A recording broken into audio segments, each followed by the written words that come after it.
새벽 4시. 평생을 살면서 그 시간에 깨어본 적이 별로 없었다. 군대 시절 빼고는 말이다. 하지만 그날 나는 악몽에서 깨어났다. 아니, 악몽은 그때부터 시작되었다고 말하는 게 맞겠다. 초인종이 울렸다. 한 번, 두 번, 세 번. 그리고 곧 이어진 거친 노크 소리.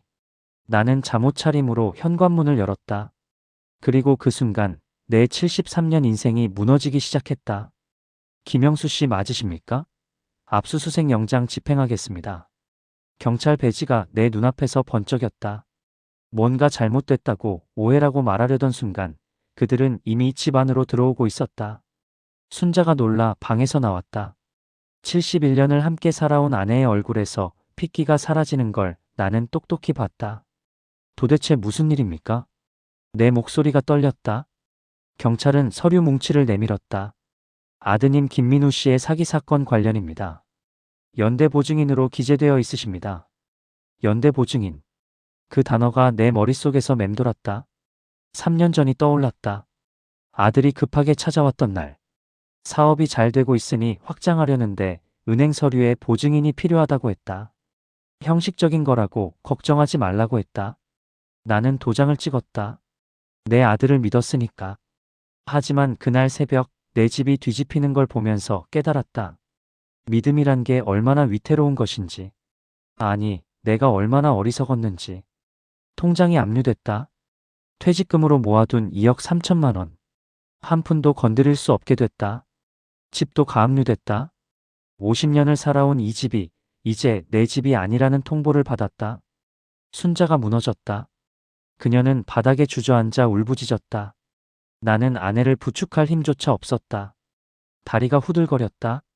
73년을 살면서 처음 느껴보는 무력감이었다. 피해액이 12억입니다. 투자 사기로 고소된 건이 15건입니다. 12억. 상상도 못할 금액이었다. 우리 부부가 평생 모은 돈을 다 합쳐도 3억이 안 됐다. 집을 팔아도 턱없이 부족한 금액. 그리고 그 빚이 이제 내 빚이 됐다. 경찰이 떠난 후 나는 멍하니 거실에 앉아 있었다. 해가 떠올랐다. 평소 같으면 아침 산책을 나갈 시간이었다. 하지만 나는 움직일 수가 없었다. 그때 초인종이 또 울렸다. 이번엔 며느리였다. 지연이가 큰 캐리어 2개를 끌고 서 있었다. 손주들 10살 지훈이와 7살 지민이도 함께였다. 아이들은 아직 잠이 덜 깬 얼굴이었다. 아버님, 어머님. 지연이의 목소리는 차가웠다. 평소 그 며느리가 아니었다. 8년 전 결혼식 날 나를 아버지라고 부르며 눈물 흘리던 그 모습은 어디에도 없었다. 들어가서 얘기하자. 아니요, 여기서 하겠습니다. 그녀는 가방에서 서류를 꺼냈다. 이혼 신청서였다. 이혼하기로 했습니다. 민우 씨와는 더 이상 같이 살 수 없습니다. 민우 씨. 남편을 그렇게 부르는 여자. 나는 그제야 깨달았다. 이 여자에게 우리는 이미 남이었다. 지연아, 내가 지금 무슨... 순자가 떨리는 목소리로 말했지만 지연이는 손을 들어 말을 막았다. 죄송하지만 저와 아이들은 시댁 문제에 휘말릴 수 없습니다. 제 재산은 이미 분리했고요. 아이들 양육권도 제가 갖기로 했습니다. 손주들을. 아이들은 제가 키웁니다. 범죄자, 아버지와 파산한 조부모와는 연락하지 않을 겁니다. 범죄자, 파산. 그 단어들이 내 가슴을 찔렀다. 지훈이와 지민이가 나를 봤다. 아이들은 무슨 일인지 모르는 눈빛이었다. 나는 손을 흔들어 인사했다. 하지만 지연이는 아이들의 손을 잡아 끌며 돌아섰다. 할아버지, 할머니. 지민이가 뒤돌아 소리쳤다. 하지만 지연이는 아이를 안아 올려 차에 태웠다. 그리고 그대로 떠나버렸다. 순자가 무너졌다. 나는 아내를 붙잡았다. 우리는 현관 앞에서 한참을 그렇게 서 있었다. 그날 오후 나는 구치소로 갔다. 아들을 만나야 했다. 이 상황을 이해해야 했다. 면회실 유리창 너머로 민우가 나타났다. 수갑을 찬 손. 남색 죄수복. 40년을 키운 내 아들이 그런 모습으로 앉아 있었다. 아버지. 민우의 목소리가 떨렸다.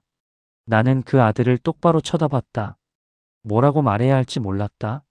화가 났다. 배신감이 느껴졌다. 하지만 동시에 가슴이 아팠다. 왜 그랬냐? 내가 겨우 입을 열었다. 민우는 고개를 숙였다. 죄송합니다. 왜 그랬냐고. 왜 우릴 이렇게 만들었냐고. 나는 처음으로 아들에게 소리를 질렀다. 면회실에 있던 사람들이 나를 쳐다봤다. 하지만 신경 쓰지 않았다. 사업이 어려워졌어요.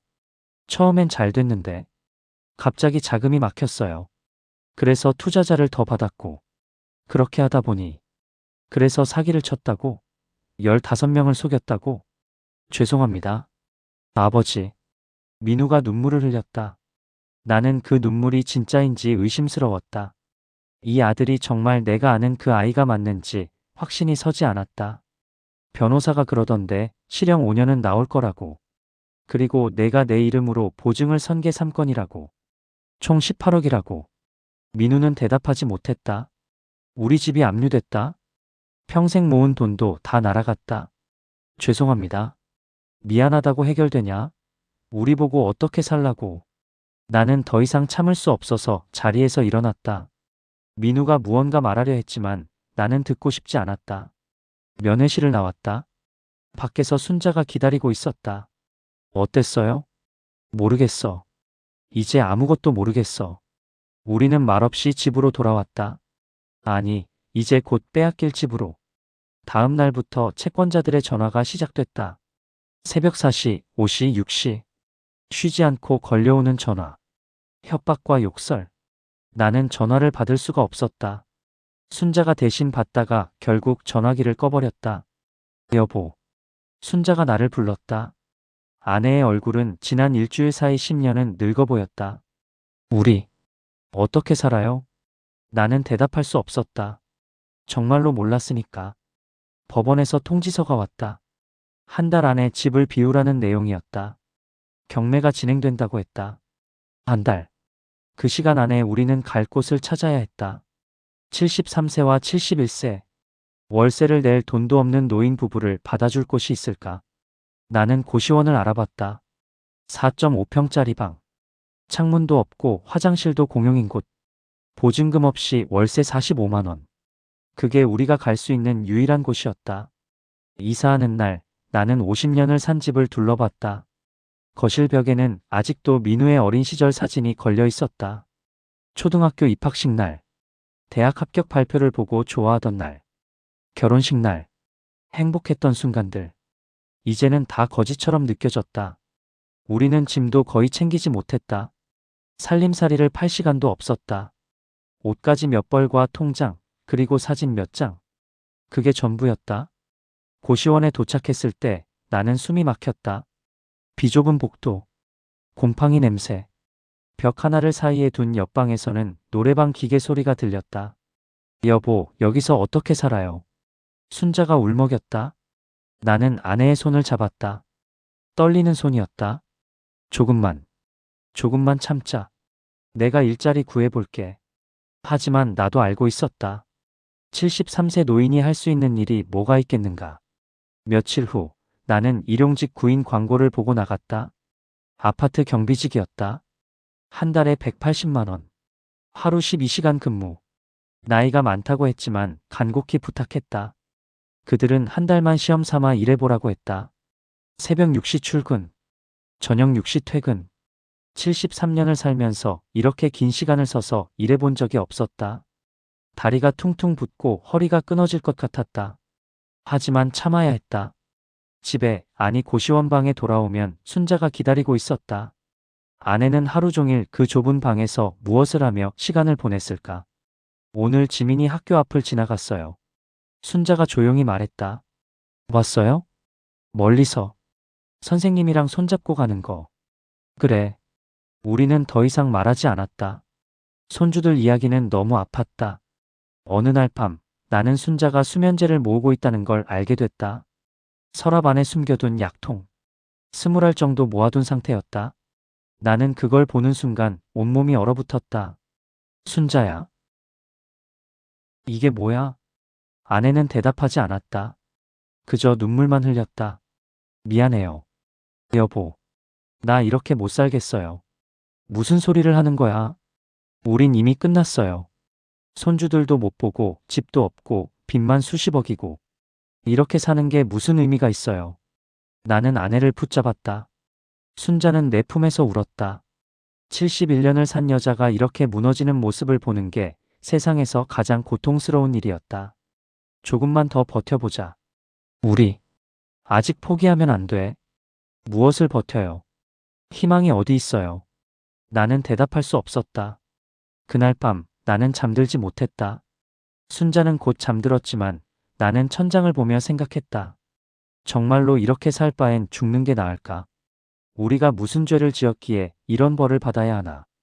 다음 날 새벽 나는 일찍 나가겠다고 거짓말을 했다. 하지만 사실은 순자를 혼자 두는 게 불안해서였다. 아내가 무슨 짓을 할지 두려웠다. 그래서 나는 고시원 복도에 숨어서 방문을 지켰다. 오전 10시쯤 순자가 방에서 나왔다. 아내는 엘리베이터를 타고 올라갔다. 나는 계단으로 뛰어 올라갔다. 숨이 차올랐다. 73세 노인이 8층 계단을 뛰어오르는 건 쉬운 일이 아니었다. 옥상. 문이 열려 있었다. 나는 그곳으로 뛰어들어갔다. 순자가 난간에 올라서 있었다. 순자야. 나는 소리쳤다. 아내가 돌아봤다. 그 눈빛에는 모든 걸 포기한 사람의 공허함이 있었다. 여보. 미안해요. 내려와. 제발. 나는 다가갔다. 하지만 순자는 한 발짝 더 난간 끝으로 갔다. 이렇게 사느니. 차라리. 바로 그때였다. 어머님. 누군가의 목소리가 들렸다.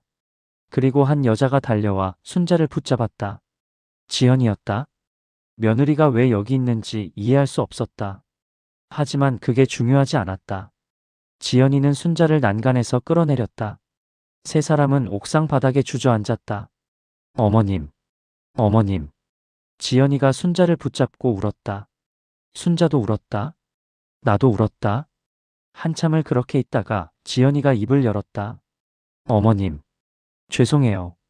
제가 너무 심했어요. 넌 왜 여길? 고시원 주소를 알아냈어요. 오늘 찾아뵈려고 왔는데 어머님이 옥상으로 올라가시는 걸 봤어요. 지연이의 목소리는 떨렸다. 어머님. 저도 미안해요. 저도 너무 무서웠어요. 빚에 시달리는 게 너무 무서워서. 그 순간 나는 알 수 있었다. 이 며느리도 상처가 있다는 걸. 우리만 고통스러운 게 아니라는 걸. 지연아. 순자가 며느리의 손을 잡았다. 아이들은? 지훈이랑 지민이는 잘 있니? 네. 잘 있어요. 할머니 보고 싶어 해요. 맨날.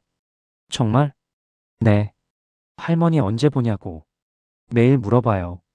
순자가 다시 눈물을 흘렸다. 하지만 이번엔 다른 눈물이었다. 우리는 옥상에서 내려와 근처 작은 식당으로 갔다. 처음으로 셋이 마주 앉아 밥을 먹었다. 아버님, 어머님. 제가 너무 이기적이었어요. 지연이가 말했다. 우리 집도 옛날에 빚 때문에 파산했었어요. 제가 중학생 때, 그때 아버지가 자살하셨어요. 우리는 놀랐다. 그런 사연이 있는 줄 몰랐다. 그래서 다짐했어요. 나는 절대 그런 삶 안 살겠다고.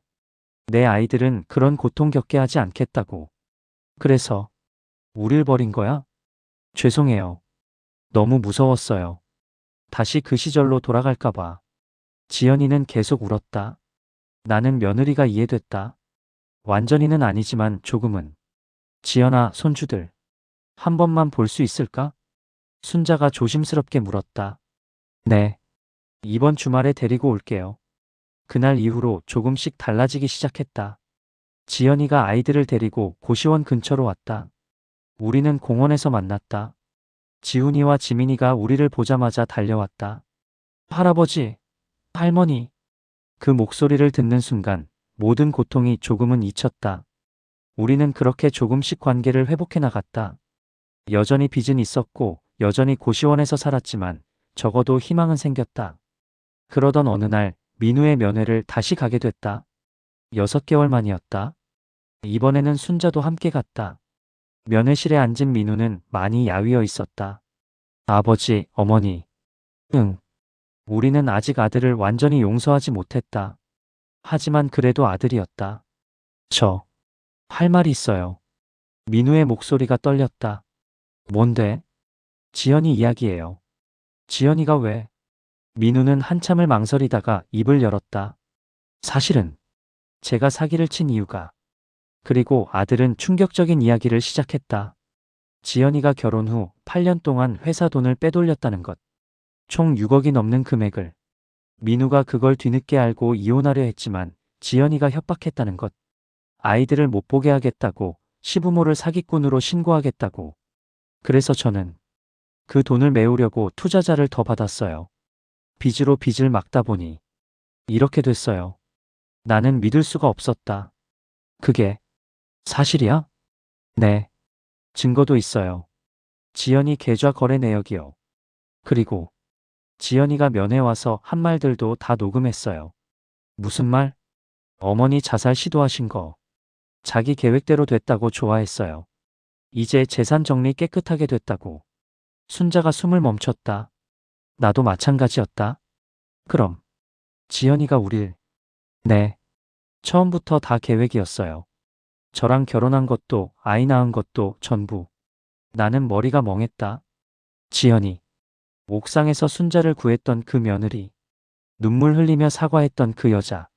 모든 게 연극이었단 말인가. 아버지. 제가 증거 다 모았어요. 이거 경찰에 제출하면 지연이도 처벌받을 수 있어요. 민우가 서류를 건넸다. 나는 그 서류를 받아들었다. 하지만 순자가 떨리는 목소리로 말했다. 지훈이랑 지민이는. 애들은 어떡하고. 그게 문제였다. 지연이를 신고하면 손주들은 어떻게 되는가. 엄마가 사기꾼인 아이들. 이미 아빠가 교도소에 있는 아이들이. 그건 아버지가 결정하세요. 저는 아무 말도 못하겠어요. 민우도 괴로워 보였다. 우리는 면회를 마치고 나왔다. 밖에서 한참을 서 있었다. 여보, 어떡해요? 모르겠어. 정말 모르겠어. 그날 밤 우리는 잠들지 못했다. 지연이를 신고해야 하나? 아니면 그냥 넘어가야 하나? 손주들을 생각하면 가슴이 아팠다. 하지만 이대로 당하고만 있을 수는 없었다. 며칠을 고민한 끝에 나는 결심했다. 증거를 모으기로. 민우가 준 자료를 바탕으로 지연이의 계좌를 추적했다. 법률구조공단의 도움을 받아 변호사와도 상담했다. 그리고 확인했다. 지연이는 정말로 처음부터 우리를 속였다. 결혼 전부터 민우의 재산을 노렸다. 회사 장부를 조작해 돈을 빼돌렸다.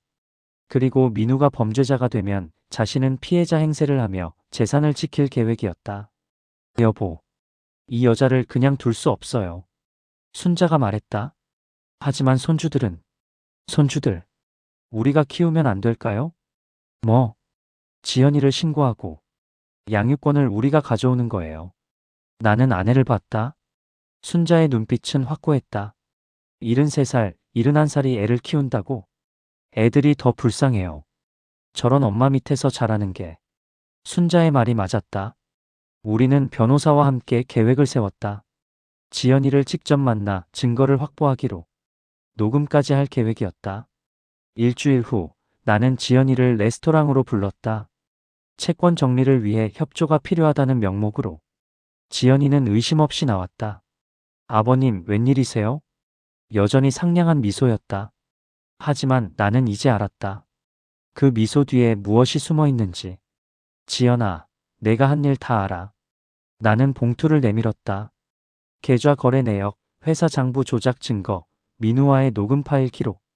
지연이의 얼굴이 굳었다. 이게 어디서? 내가 우리 아들한테 한 짓, 우리한테 한 짓, 다 알아. 아버님, 이건 오해예요. 제가 설명을. 오해? 6억을 빼돌린 게 오해야?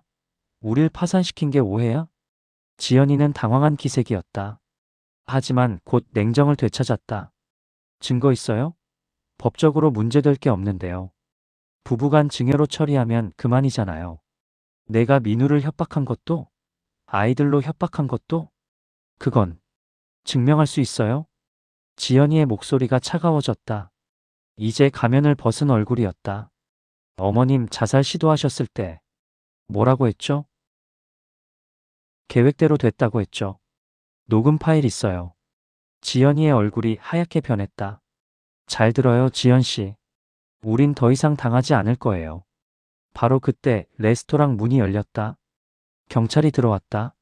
최지연 씨 횡령 및 사기방조 혐의로 체포합니다. 지연이가 자리에서 벌떡 일어났다.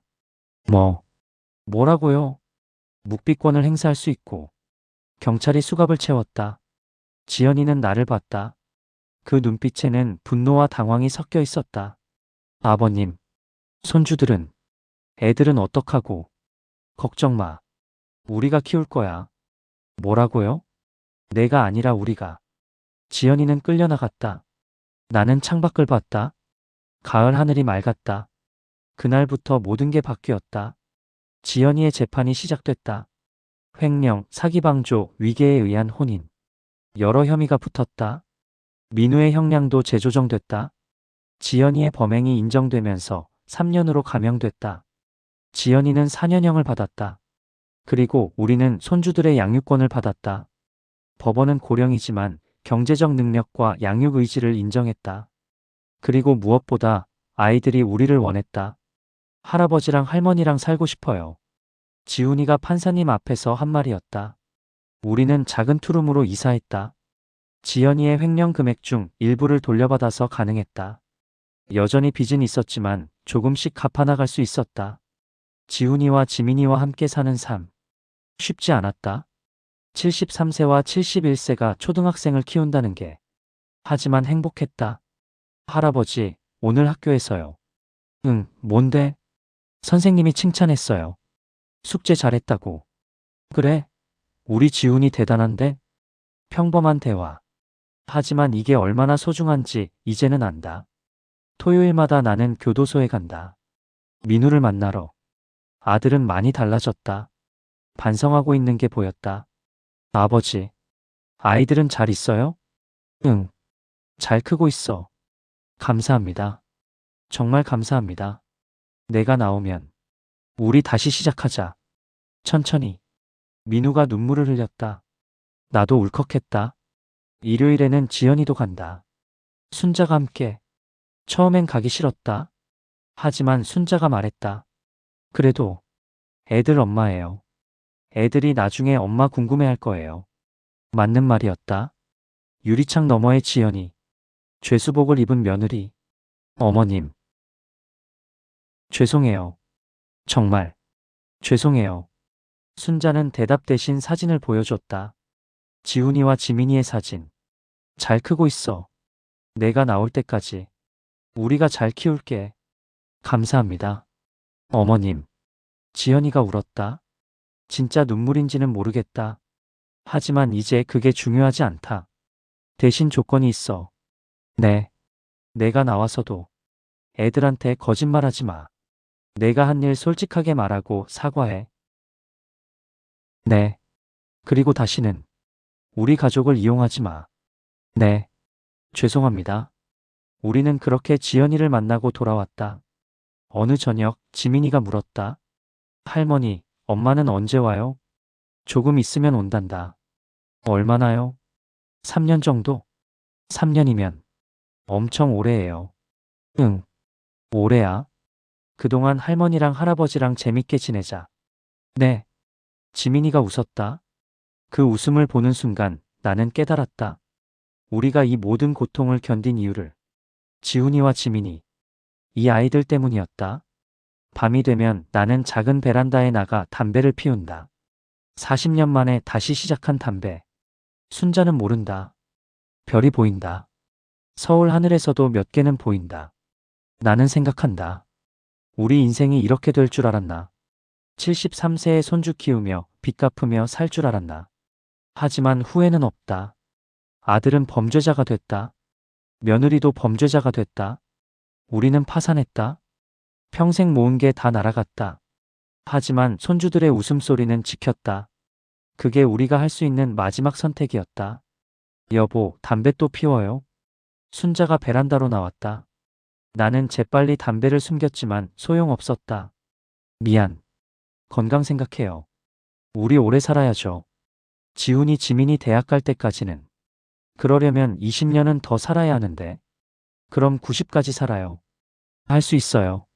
순자가 웃었다. 71년을 살면서 가장 아름다운 미소였다. 여보. 응? 사랑해요. 갑작스러운 고백에 나는 당황했다. 갑자기 왜 그래? 그냥요. 말하고 싶었어요. 73년 살면서 한 번도 제대로 말 안 한 것 같아서. 나는 아내의 손을 잡았다. 주름진 손. 하지만 따뜻한 손. 나도. 사랑해. 우리는 그렇게 베란다에 서서 별을 봤다. 멀리서 지훈이가 부르는 소리가 들렸다. 할아버지, 할머니, 내일 소풍 도시락 싸줘야 해요. 알았어. 나는 순자를 봤다. 아내도 나를 봤다. 우리는 웃었다. 가족이란 게 뭘까? 피로 이어진 관계? 법적인 관계? 아니다. 함께 아파하고, 함께 일어서고, 함께 웃는 것. 그게 가족이다. 우리는 망했다. 돈도 명예도 안정도 다 잃었다. 하지만 가족은 지켰다. 73년을 살아온 내가 내린 마지막 결론이다. 아들 민우는 2년 후 가석방으로 나올 예정이다. 며느리 지연이는 3년 후 출소한다. 그때 우리가 또 어떤 선택을 하게 될지는 모른다. 하지만 하나는 확실하다. 지훈이와 지민이만큼은 행복하게 키울 것이다. 그게 우리가 할 수 있는 마지막 보증이다. 아이들의 미래에 대한. 이번엔 절대 깨지지 않을 보증. 창밖에서 아침 해가 떠오른다. 새로운 하루가 시작된다. 우리의 새로운 인생이 시작된다. 비록 73세와 71세지만, 비록 고시원에서 투룸으로 이사한 게 전부지만, 우리는 포기하지 않는다. 왜냐하면 우리에겐 지킬 게 있으니까. 사랑하는 손주들이, 그리고 언젠가 돌아올 아들이. 할아버지, 빨리 와요. 도시락 싸야 한다니까요. 지금 간다. 나는 미소를 지으며 방으로 들어갔다. 73년 인생. 이제야 진짜 가족의 의미를 배운다. 늦었지만 후회는 없다.